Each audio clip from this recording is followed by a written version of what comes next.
السلام عليكم اخوان، كي دايرين؟ بخير، نتمنى من الله تكون بخير وعلى خير. معكم خوكم زكريا كالعاده. هذا موضوع جديد اخوان، وكان تيتطرح عليا عده مرات وجاء السبب باش نجاوبوا عليه.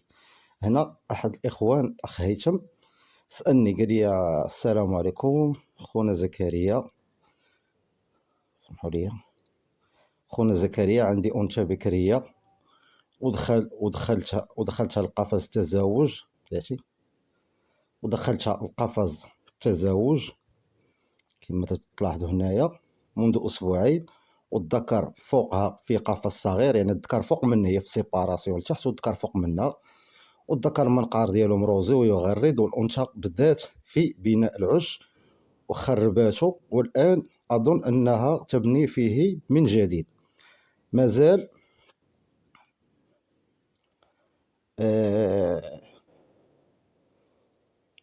ولكن يرقصوا مع بعض لما نديرهم كاجا كاج. هل ادخل عليها الذكر لما تكلم ادخل عليها الذكر لما تكمل العش؟ من تكمل العش واش ندخل مع الذكر، او ادخل الذكر معها وضعها بوضع الحاجز، يعني يدير معها الذكر ديالها ولكن يخلي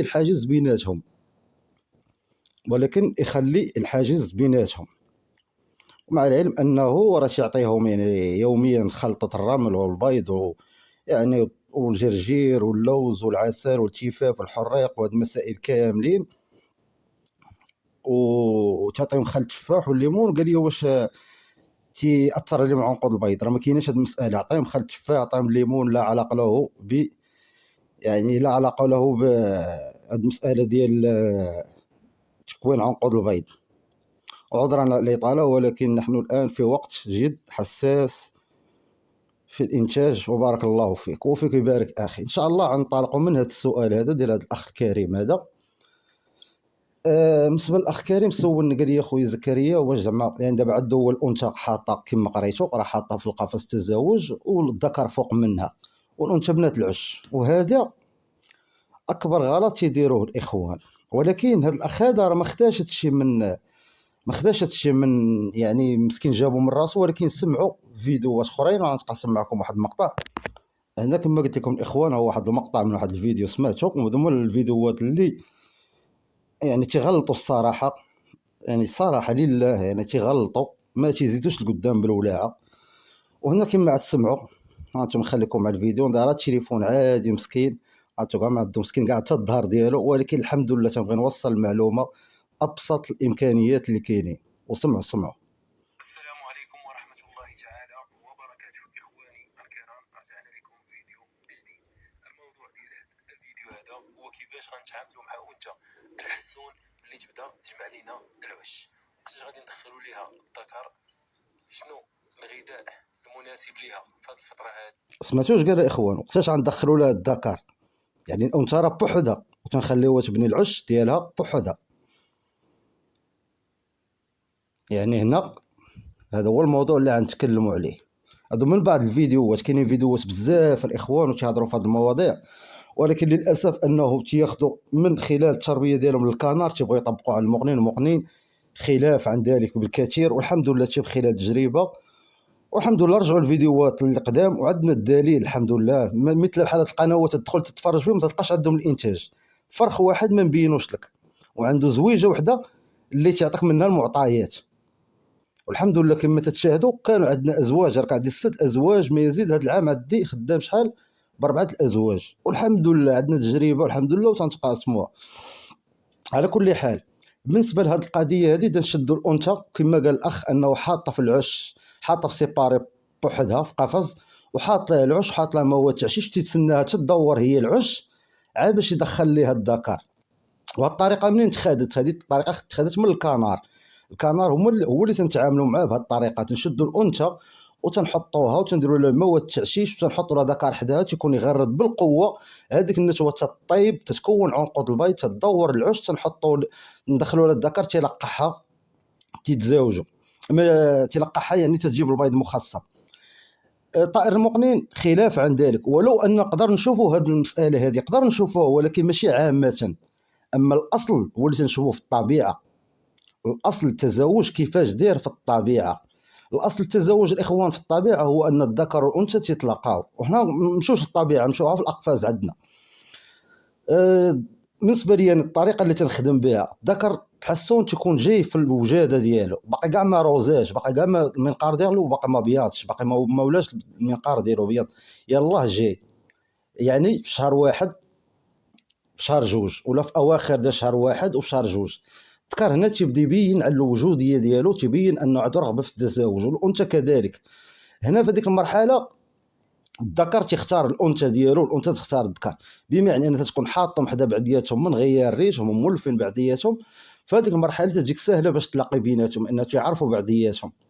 تنحطوهم مع بعضياتهم، ماشي تنحطوا الانثى بوحدها تدير لنا العش باش نخشيو مع الذكر، لا، تنحطوهم مع بعضياتهم باقين يلاه جايين في الوجاد، يعني باقي ما جازوش 100%. ونقدروا حنا نقولوا وصلوا تقريبا حتى لشهر جوج في المنتصف ديالو. كاين بعض الطيور اللي تيروزيو ولا تيكونوا على وشك انه المنقار ديالو عيبياض، وهاد المساله ديال المنقار تيبياض راه ماشي عامه، راه كاين شي طويرات تلقاو المنقار ديالو ما تيبياضش، تيبقى فيه واحد الخطيط كحل. ما عليناش، من تتلاقى داك الذكر مع ديك الانثى اش وقع؟ راه ما تنخشيو مع بعضياتنا، تنشوفوا حنا الشجار وتنشوفوا يعني واحد ما بغاش يخلي الاخر ياكل من الماكله ديالو، والاخر ما خلاش الوقافه ديالو وقف، ولكن ديك الساعه راه تتكون بيناتهم العلاقه. تتجي واحد الوقت تبداو نسمعوا بحال التسرسير بيناتهم، تبقى نسمعوا ديك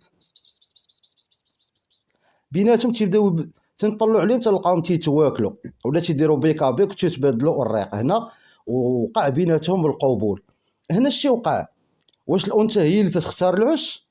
الانثى ما تختارش العش، الذكر هو اللي تيمشي يختار العش.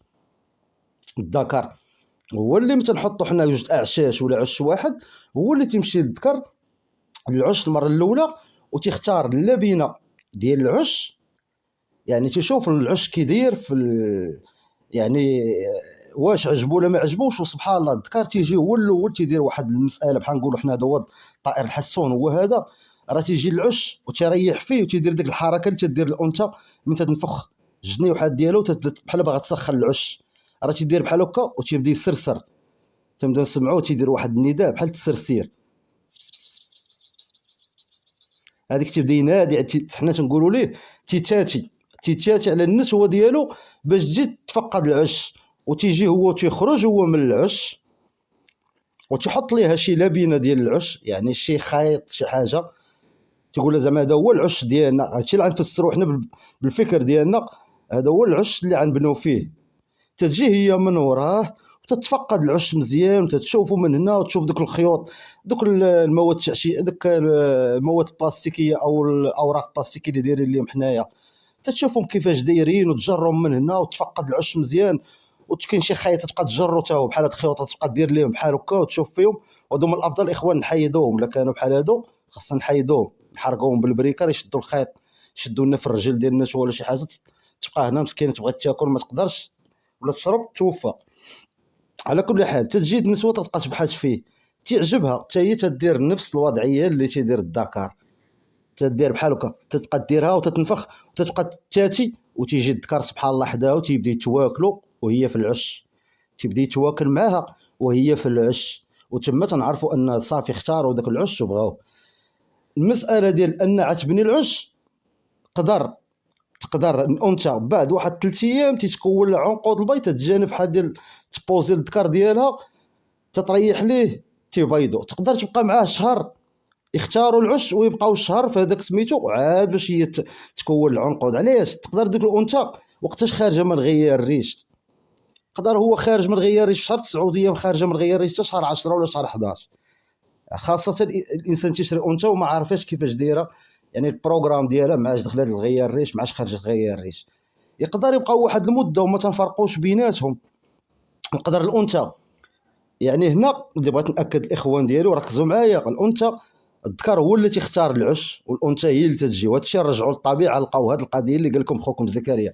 اما هذوك الاناث اللي تيجمعوا العش تنقدروا نحطوا الانثى في القفص راسها ونحطوا لها المواد التعشيش ونحطوا لها العش وانثى دير الحسون وتجمع العش، ولكن غالبا تيكونوا دوك الانثى ثابتين في القفز وقدام في القفز.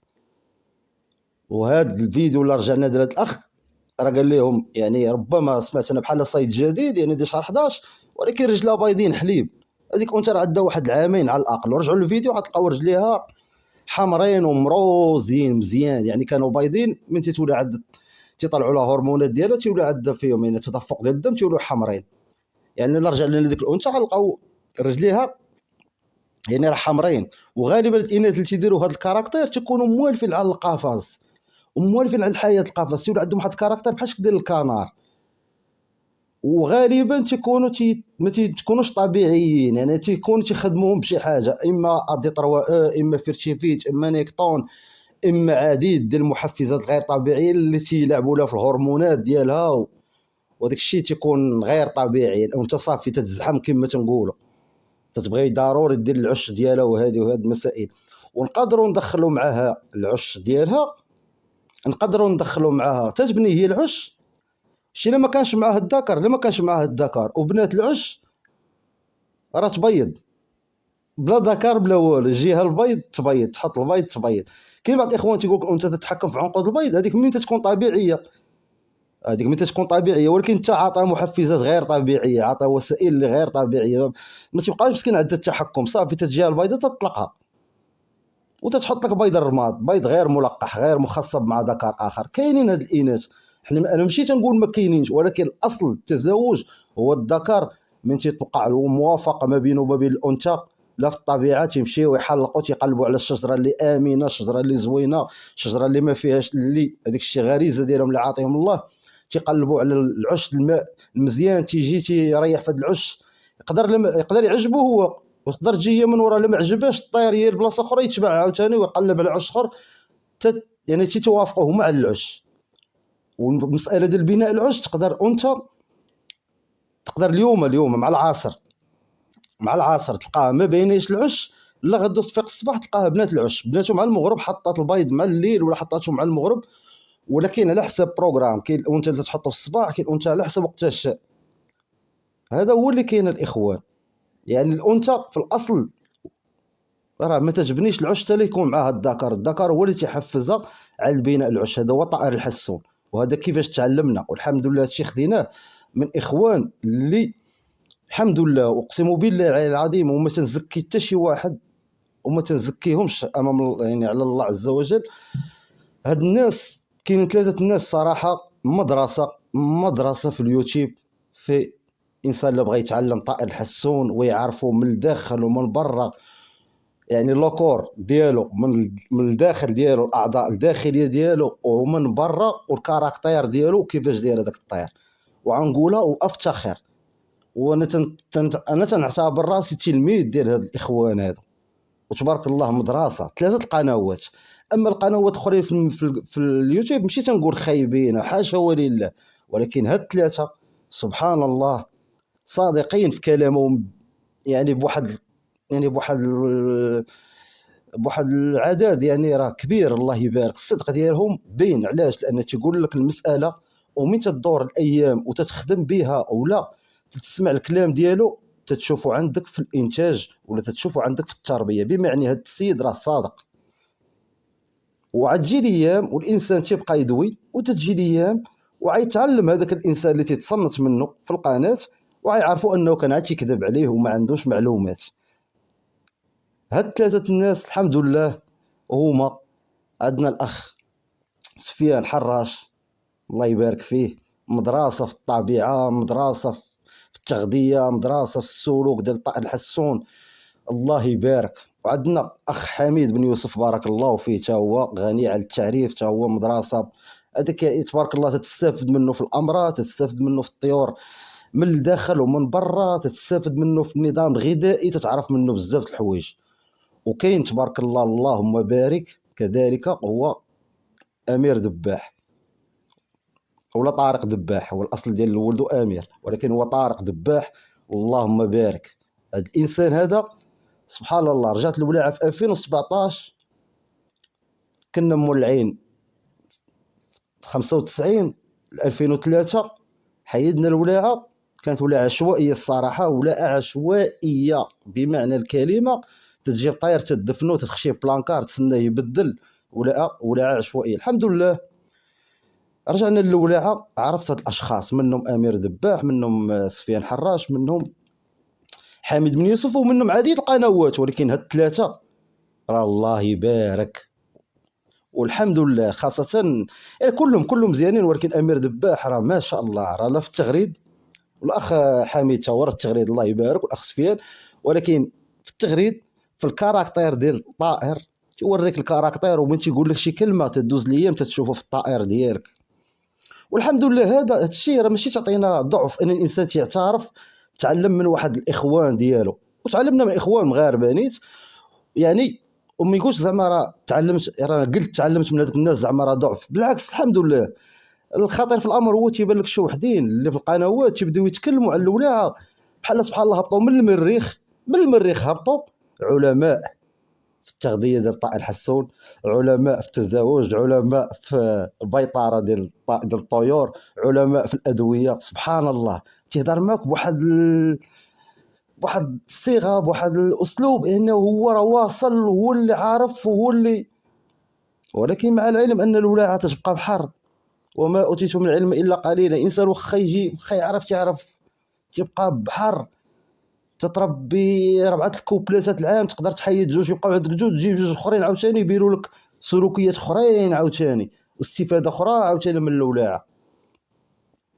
والحمد لله هاد الناس تعلمنا منهم واستفدنا منهم كثير. وفي هذا النهار ديال يعني اليوم راه كانت ضاله الجمعه، وغدا يعني السبت ورمضان هذا، وتنطلب الله عز وجل انهم يجازيهم بخير علينا، والله يرحم لهم الوالدين، والله يغفر لهم يعني هما والوليدات ديالهم والوالدين ديالهم، وجميع الاخوان اللي معنا في هذه القناه المباركه ان شاء الله، والاخوان اللي تيتصنتوا لينا. وهذا هو اللي كاين اخوان. طولت عليكم شويه، ولكن راه موضوع الانسان راه يفهم منه بزاف الحوايج. عطيه، خلي الذكر ديالك مع الانثى ديالك، وخليه هو يخدمها، وهو يخليها عاد تبغي تربي، هي تبغي تبني العش، ويحفزها، وعاد تسمع التلقاح، وعاد تشوف البيض، وعاد تشوف الوليدات، وعاد دوز عندك الامور كلها مزيانه. ونتمنى من الله عز وجل يعني نكون فدتكم في هذا الموضوع. ومعكم خوكم زكريا. كاين شي سؤال، كاين شي استفسار، مرحبا وألف مرحبا. يعني تعاونوا مع خوكم يعني في هذه القناه بالتعليقات، ابوني، باش اخوان اخرين حتى هما يشوفوها وتطلع في ليفي وتشاف. احنا بغينا نوصلوا على الرساله، ما باغيين حتى شي حاجه، وهذا هو اللي كاين. والله يسر الامور، والسلام عليكم ورحمه الله وبركاته. كاين شي سؤال، شي استفسار، مرحبا والف مرحبا. وخويا هيثم، بالنسبه لذوك الازواج اللي عندك، حط ذكر خشي مع النتوى، وتوكل على الله وخليهم. ما انا كنت نقول لك البارح حطهم معاهم، ولكن دابا تسمع ان شاء الله في الفيديو، حطهم وتهلا فيهم، وعطيهم الدوش. تقدر تعطي لهم يوميا راه كان افضل. والماكله زوينه، وان شاء الله غتشوف فريخات، وغتشوف وليدات. وحذاري من هذوك القنوات اللي يعني صراحه يعني لا يشرفون الولاعه، خاصه طائر الحسون. والسلام عليكم ورحمه الله وبركاته.